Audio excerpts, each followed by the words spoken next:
Hello students, आप सभी का हमारे YouTube चैनल गुरुकुल में फिर से स्वागत है।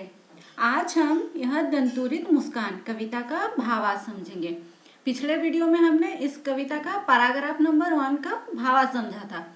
आज हम इसका पैराग्राफ नंबर 2 का भावार्थ समझेंगे और वीडियो को कंप्लीट करेंगे। तो देर न करते हुए चलिए स्टार्ट करते हैं। छू गया तुमसे कि झड़ने लग पड़े शेफालिका के फूल, बांस था कि बबूल।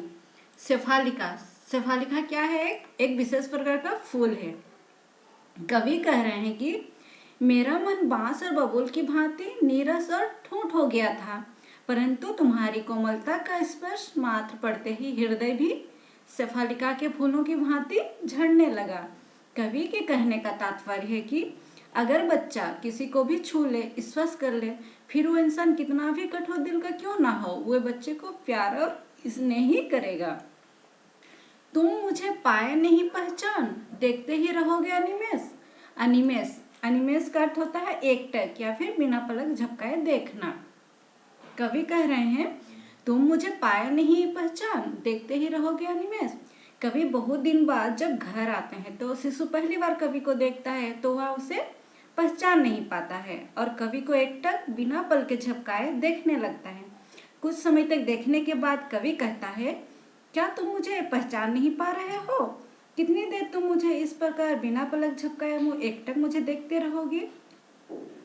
थक गए हो आंख लूं फेर। कवि कह रहे हैं कहीं तुम थक तो नहीं गए मुझे इस तरह देखते देखते? अगर तुम थक गए हो तो मैं अपनी आंखें फेर लेता हूँ, फिर तुम आराम कर सकते हो। क्या है कि छोटे बच्चे जो होते हैं ना, अगर किसी को भी देखते हैं तो वे देखते ही रहते हैं। तो कभी को भी ऐसा लगता है कि अगर ये मुझे ऐसे ही एकटक देखते रहेगा तो फिर थक जाएगा, इसलिए मैं ही आंखें फेर लेता हूँ इससे। क्या हुआ यदि हो सके परिचित न पहली बार, यदि तुम्हारी माना माध्यम बनी होती आज, मैं ना सकता देख मैं ना पाता जान। क्या हुआ अगर हम पहली बार मिले हैं, तुम विचलित मत हो। तुम्हारी माँ ना होती तो मैं तुम्हें देख नहीं पाता और जान भी नहीं पाता, क्योंकि माँ ही तो बच्चे को संसार में लाती है। कवि को जरा भी अफसोस नहीं है कि बच्चे से पहली मुलाकात में उसकी जान पहचान नहीं हो पाई, लेकिन बच्चे की माँ के कारण ही कवि को उस बच्चे के सौंदर्य को देख पा रहे हैं। धन्य धन्य तुम, माँ भी तुम्हारी धन्य। चिर प्रवासी में इतर में अन्य, इस अतिथि से फिरे तुम्हारा क्या रहा संपर्क।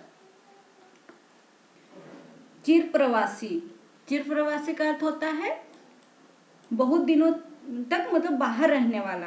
कवि कह रहे हैं अपने बच्चे से कि है प्रिय, मैं तो तुम्हारे लिए अतिथि जैसा हूँ, क्योंकि कवि तो जो है घर में रहते नहीं है, बहुत दिन के बाद घर आते हैं।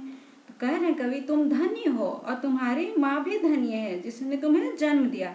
कवि तो उस बच्चे के लिए एक अजनबी हैं, परदेसी हैं, इसलिए वह समझता है कि उससे उस बच्चे की कोई जान पहचान नहीं हो रही है। उंगलियां माँ की कराती रही हैं मधु पर, देखते तुम इधर कनखी मर। मधुपर का अर्थ होता है दही, घी, शहद, जल और दूध का मिश्रण, जिसे हम लोग पंचामृत भी कहते हैं। और कनखी का अर्थ होता है तिरछी नजर से देखना। कवि कह रहे हैं कि तुम्हारी माँ ही आज तक तुम्हें अपनी उंगलियों से मधुपर खिलाया है, तुम्हारी माँ ही तुम्हारा आज तक पालन पोषण करती आई है। मैं तो तुम्हारे लिए कुछ भी नहीं कर पाया, क्योंकि कवि तो घर में रहते ही नहीं है और बच्चा जो है कवि को तिरछी नजर से देख रहा है। और होती जबकि आंखें चार, तब तुम्हारी दंतुरित मुस्कान मुझे लगती बड़ी ही छविमान।